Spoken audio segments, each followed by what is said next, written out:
e a todas. O texto que nós lemos hoje aqui, o Evangelho de João, esse texto, capítulo 3 do Evangelho de João, é um dos textos mais conhecidos, na verdade, é um dos textos bíblicos mais conhecidos por todas as pessoas. Onde quer que você vá, você vai encontrar alguém, você vai ver isso de alguma forma, você vê isso nos muros, você vê isso nas paredes, você vê em todo canto JO 3:16, João 3:16. Muito bem, esse é um texto que fala de alguém que foi inquirir Jesus, que foi perguntar a Jesus quem ele era. Então, quando alguém faz essa pergunta, ela precisa de uma resposta. E eu gostaria de colocar para você aqui, começando essa pergunta. Hoje eu quero fazer isso, eu quero perguntar a você em primeiro lugar: você acredita em Jesus? Você acredita em Jesus? Talvez essa resposta vai ser ainda muito ampla, né? Acho que a maioria das pessoas vai dizer que acredita, tanto vocês que estão aqui, como aqueles que nos encontram, que nos ouvem pela internet, que assistem ou que pegam essa mensagem gravada, vão dizer: bom, eu acredito, lá em casa a gente celebra o Natal, Natal é o nascimento de Cristo, eu acredito que Jesus andou por aqui. Ok, então vamos partir para uma segunda pergunta. Você acredita, você crê que Jesus veio a esse mundo, mas veio com uma missão específica, algo específico? Ele veio fazer algo que ninguém podia fazer? Então, é possível que boa parte das pessoas também responda que sim. Imagino que ele veio fazer algo importante, algo específico, mas ainda muita gente pode ficar ainda nessa, mesmo sem uma implicação espiritual, pode crer que Jesus de alguma forma veio a esse planeta para fazer algo específico. Mas eu vou adiante. Uma vez crendo que ele veio fazer essa missão específica, você tem ideia de que missão foi essa? Qual foi a missão especial de Jesus nesse mundo? Essa é a pergunta número 3. Para o que eu também entendo que há uma gama de respostas ainda um pouco ampla.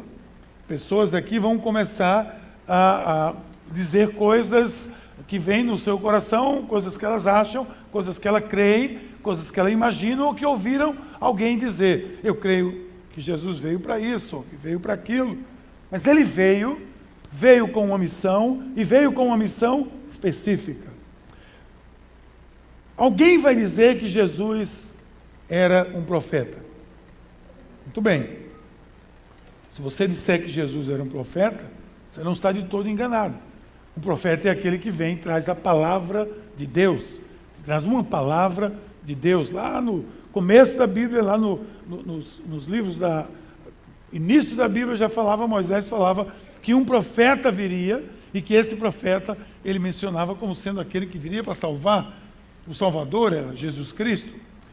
Então Jesus de fato era um profeta, mas não era apenas isso. Alguém vai dizer que Jesus era um filósofo. Muita gente por aí.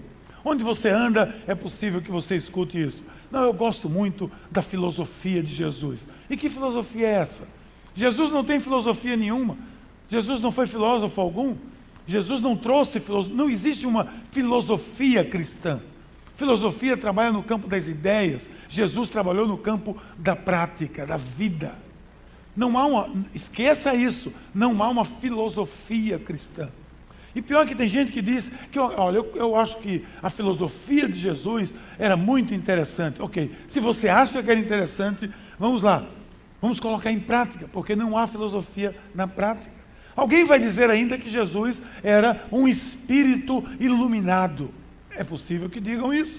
Eu acredito que muita gente pensa isso, mesmo que equivocadamente, muita gente pensa que Jesus era um espírito iluminado. E por que a Bíblia condena isso? Porque a Bíblia diz que se você não afirma que Jesus Cristo veio em carne, que ele foi um homem, como eu e você não é de Deus.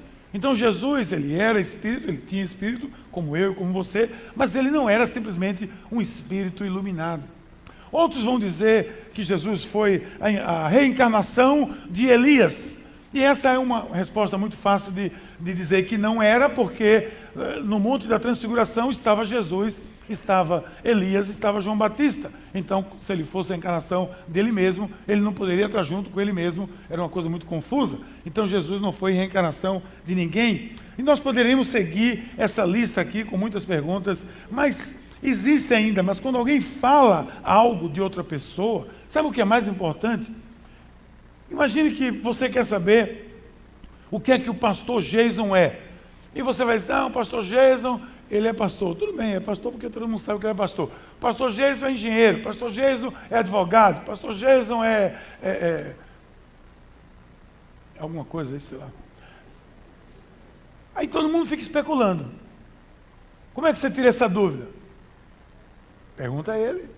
Ei, pastor Jason, você é o quê? O pastor Jason é um analista de sistema, não é isso que você é? Pronto. Por quê? Porque ele disse. Ele disse que é. Então, eu só sei que ele é porque eu perguntei a ele. Alguém ali na esquina podia perguntar, mas ele tem cara de ser publicitário. Pode ter cara, mas não é. Até meio barbudinho aí, tá meio alternativo. Mas não é. Ele é um analista de sistema. Se você quer saber quem é Jesus, sabe a quem você pergunta? A ele.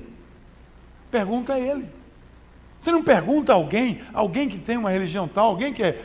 Não, pergunta para ele. Quando perguntaram quem ele era, o que é que ele respondeu? Vamos lá.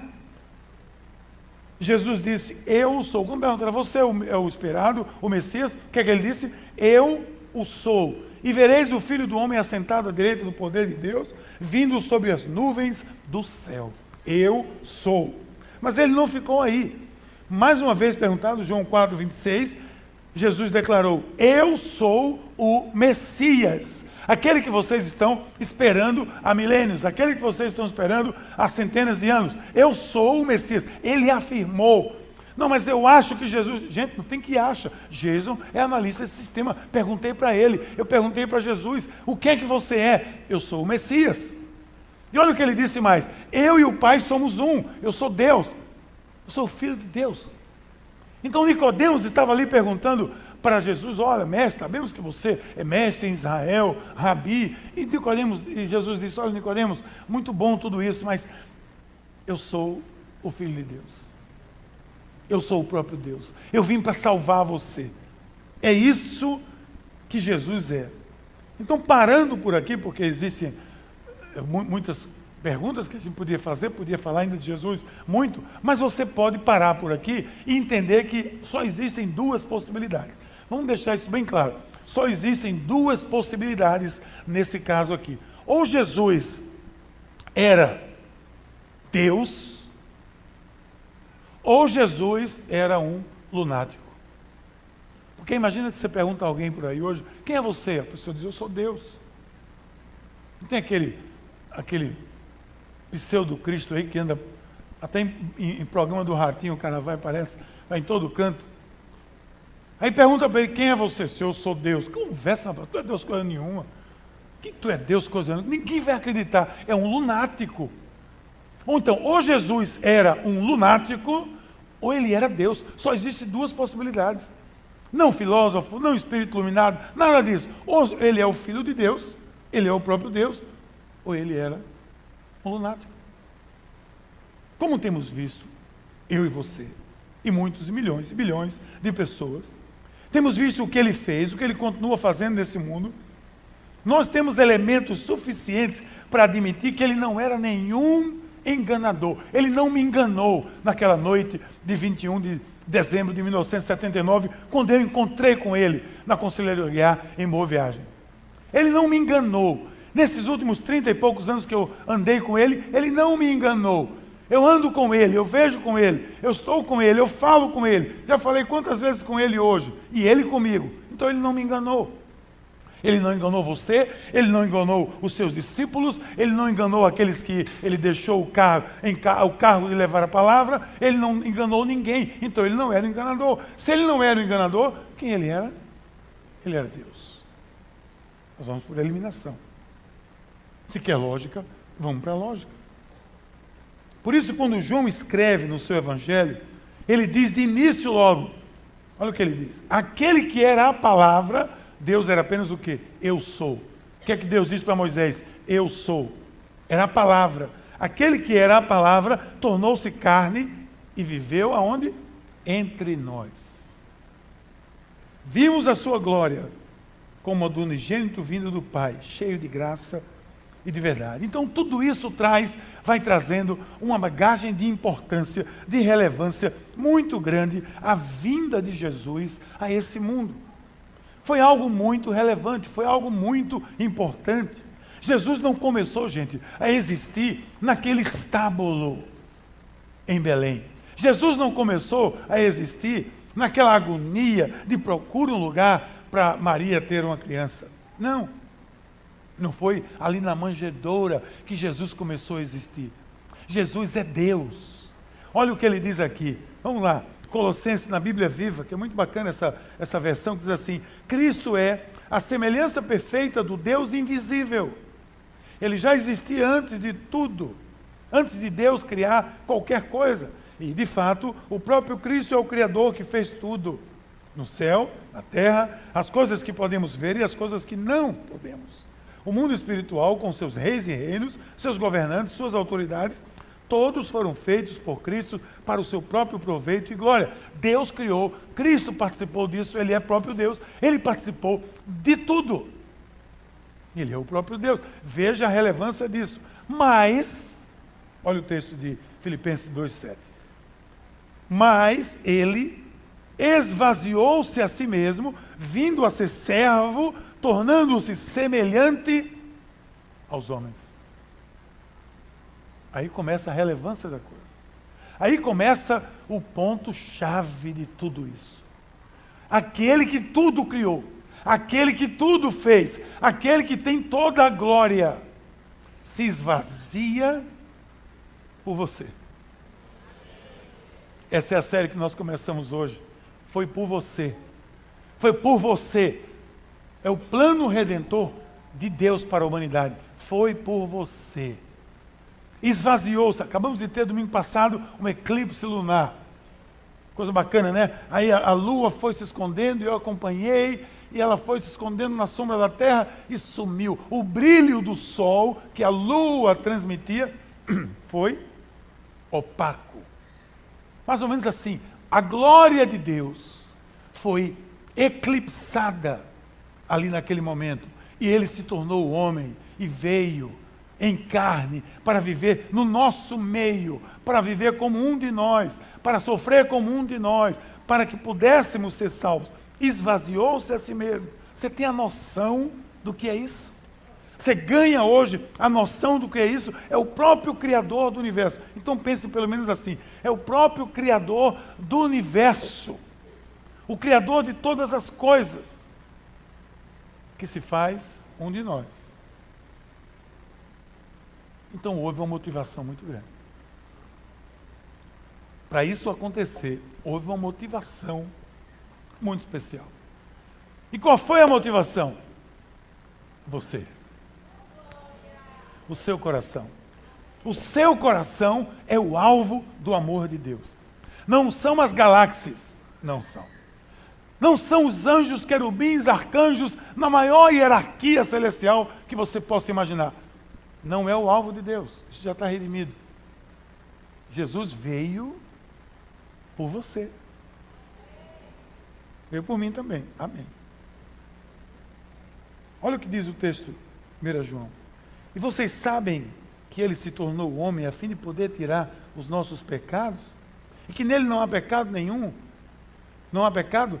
Não há desvio, nenhum desvio de vontade de Deus em nenhuma ocasião, de maneira nenhuma. Mas na frente, ainda na Bíblia Viva, Filipenses 2,6, ele diz: embora Deus não exigiu, nem tampouco se apegou aos seus direitos, como Deus, está vendo aqui?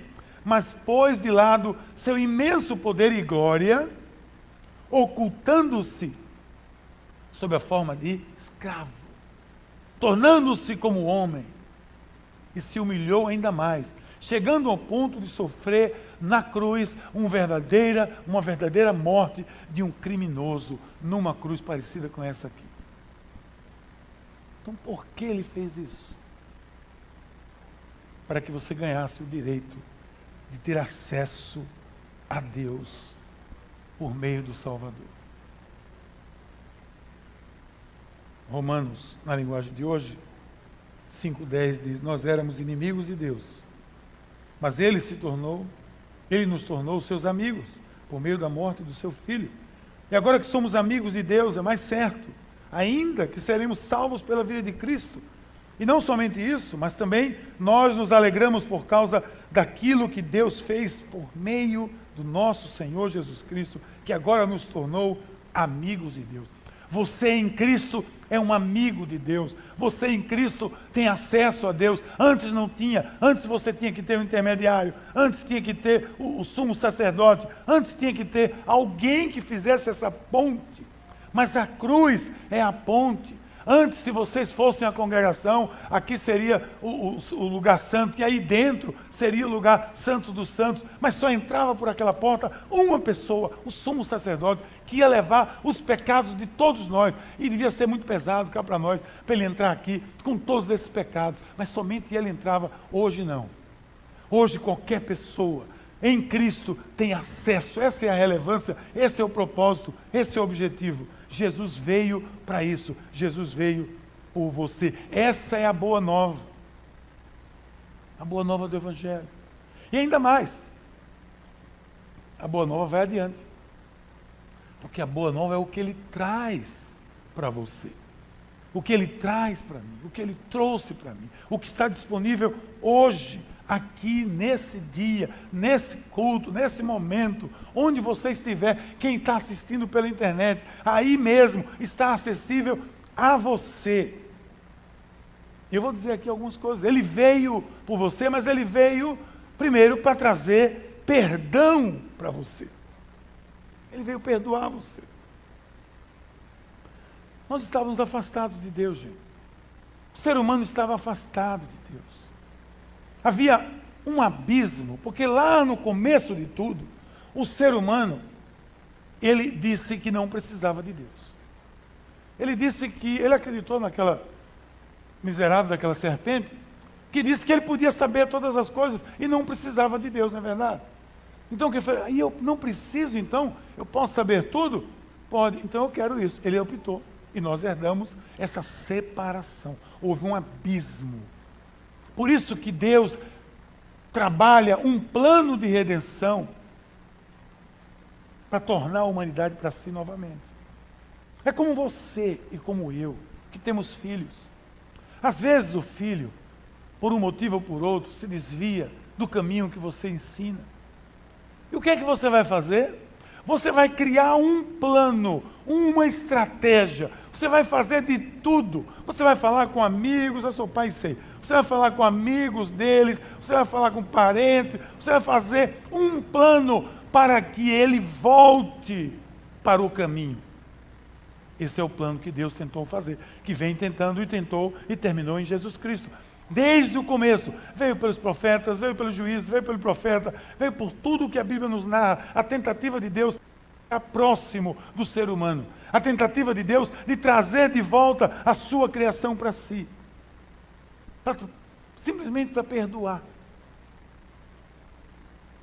E aí ele envia Jesus.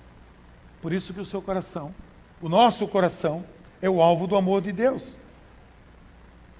Marcos 2 narra um episódio interessante, quando Jesus está ali falando na Galileia, e ele diz assim, mas para que vocês saibam que o Filho do Homem tem na terra autoridade para perdoar pecados, porque havia um diálogo aqui, você está curando, quem é você para curar? Quem é você para perdoar pecados? Ele diz, para que você saiba o poder do Filho do Homem.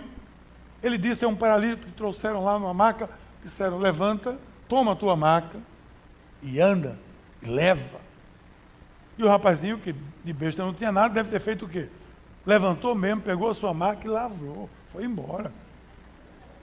Foi curado pelo Senhor ali. E aí os caras lá, os líderes, fariseus, etc., ficaram dizendo o que agora? Você acha demais perdoar pecado? Então deixa eu fazer uma demonstração aqui do que Deus é capaz. Vamos, levante, vá-se embora. Você está curado. É assim que Ele faz conosco. Ele não só perdoa, mas Ele cura, Ele sara.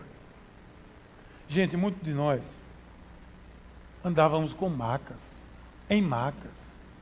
Andávamos em muletas nessa vida. Até os 23 anos de idade eu andei numa maca. Na maca da ignorância.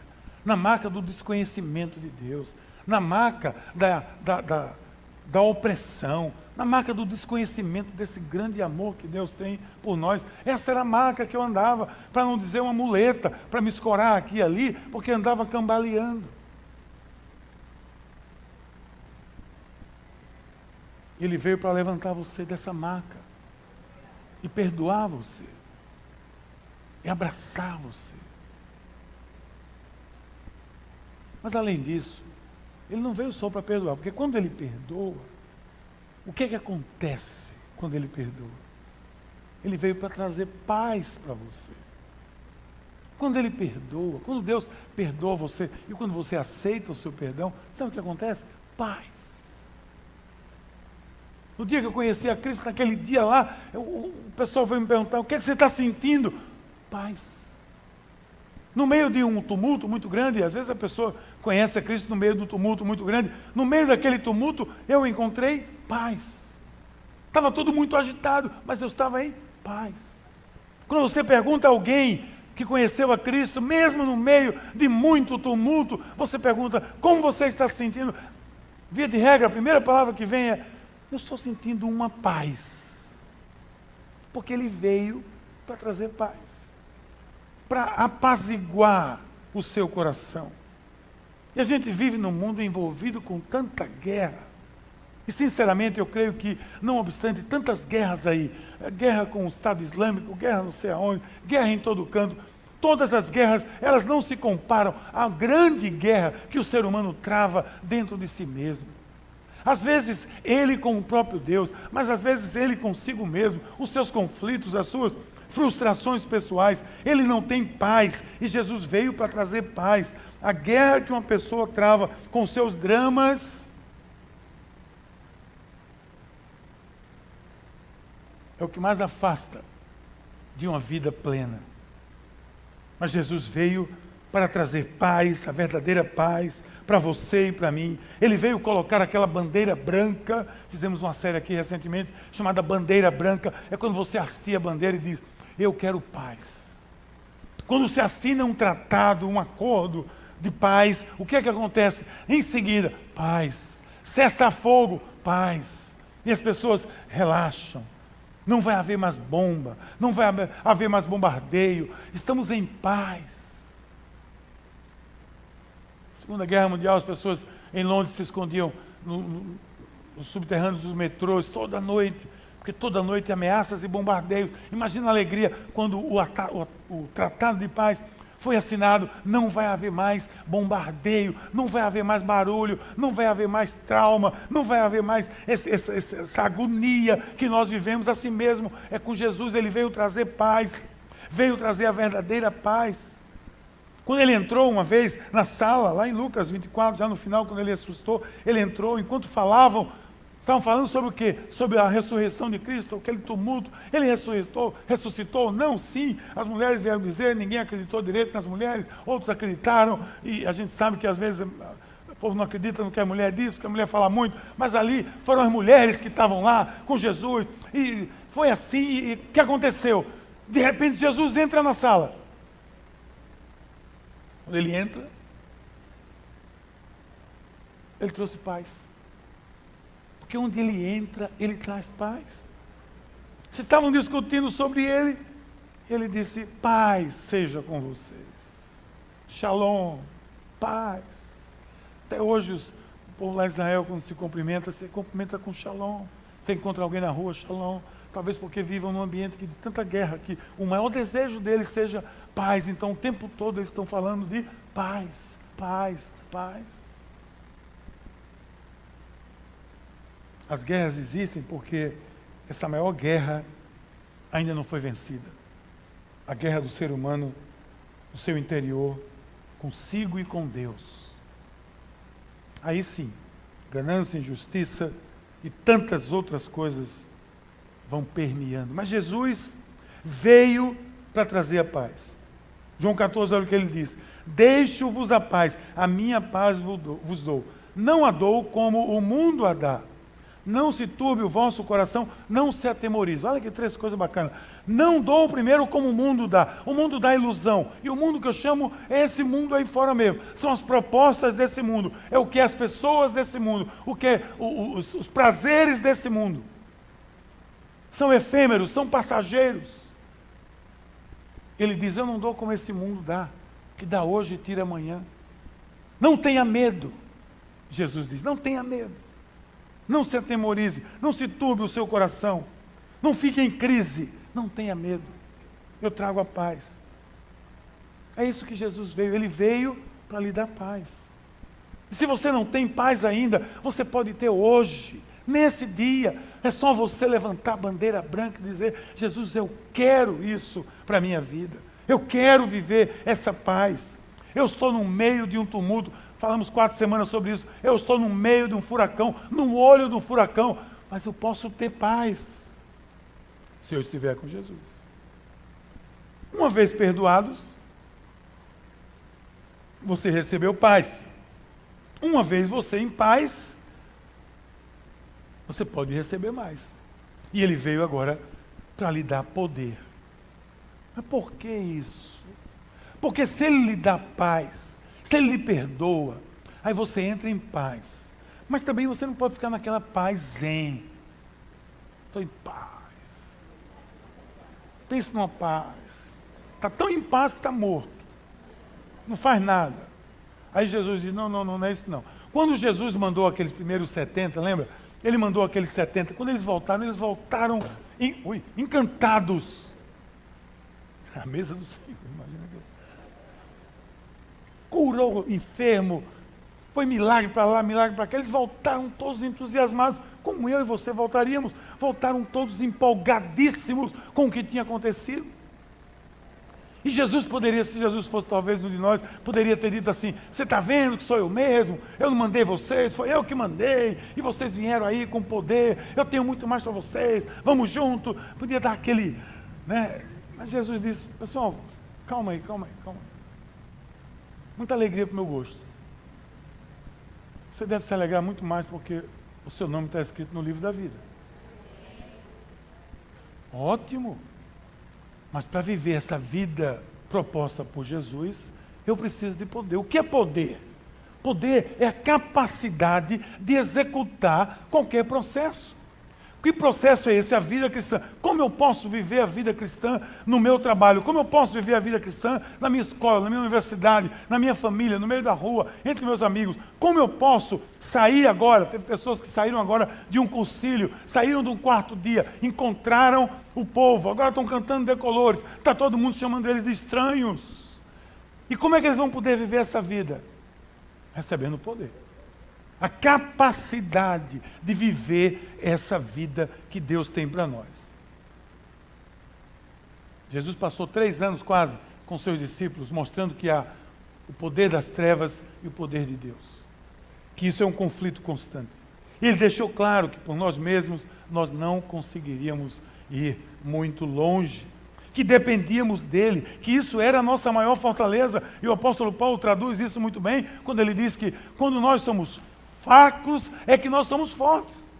Porque quando nós somos fracos, nós estamos dependendo da cruz, estamos dependendo do Senhor, estamos agarrados com Ele. No vale da sombra da morte, você se agarra com Deus. No pasto verdejante, você passeia.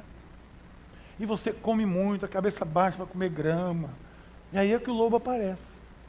Você se distrai tanto com o pasto verdejante, que o lobo diz, olha aí, um bando de gente distraída, é agora que a gente vai.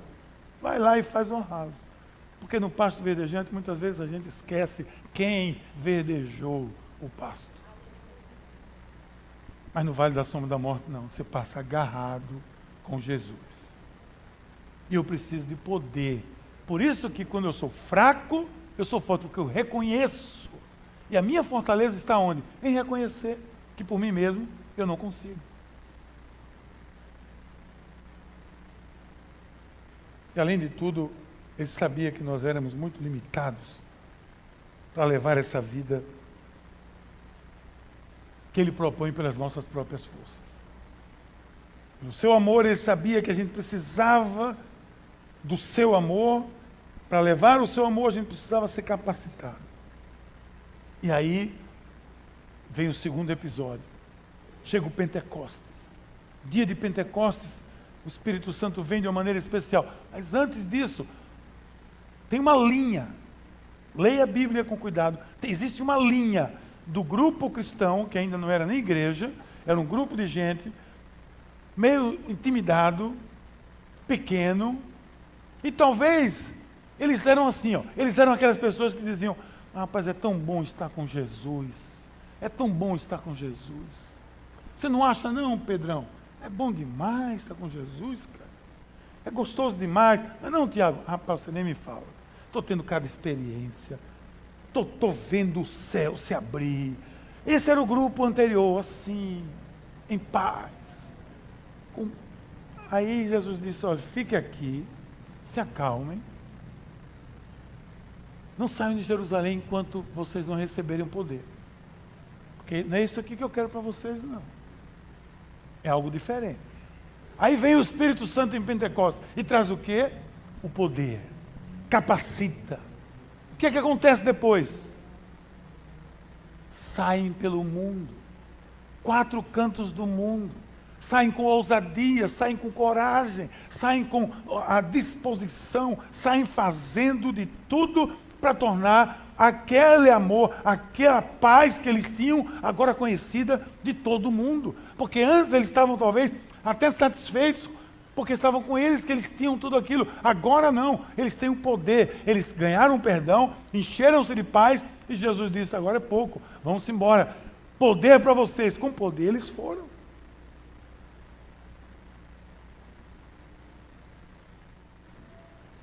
Mas não ficou por aí. Porque no final de tudo, perdoados, cheios de paz, revestidos do poder, significa vida abundante. E Jesus veio para isso, para dar a mim e a você vida plena, vida em abundância. O texto bíblico vai dizer que veio para roubar, matar e destruir. Mas eu vim para que tenham vida e a tenham em abundância. Eu vim para que tenham vida e a tenham em abundância. Essa é a vida em Cristo. É vida completa, é vida cheia, transbordante, felicidade possível no nosso meio. E eu entendo que nesse mês de outubro, nessa série de ministrações, nós vamos estar apresentando as principais razões que você tem para se tornar ou para se manter firme como cristão. Nós estamos apresentando isso, esse é o nosso propósito, para que a colheita seja maior, para que a colheita seja grande. Jesus veio por você, sua vida foi derramada por você, sua glória foi desfeita por você. E o que eu quero orar com você hoje aqui é para ter o privilégio de apresentar a figura que de fato pode mudar a sua vida. Essa é a figura, é Jesus Cristo, a figura que de fato pode mudar a sua vida. A plenitude da vida não pode se realizar sem Jesus. Sabe por quê? Porque Deus é a plenitude de tudo. Como eu posso ter a plenitude da vida sem Deus, que é a plenitude de tudo?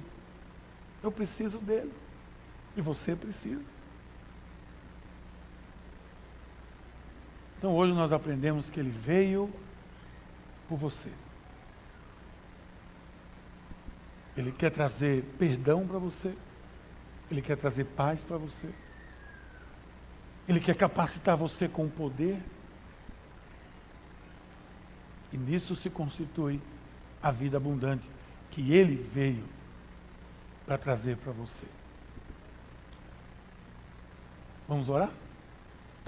Pai querido, muito obrigado, Senhor, pela tua mão sobre a nossa vida. Obrigado pela tua palavra, Senhor, que nos mostra a vinda do teu Filho Jesus por nós, para nos fazer a sua imagem, para dar a nós o perdão que tanto nós precisamos. para trazer a nós a paz que ainda não existe no nosso coração, para nos capacitar a viver essa vida que Tu propõe para nós. E nisso tudo nos dar a vida em abundância. Nós somos gratos por isso, Senhor. No nome de Jesus. Amém.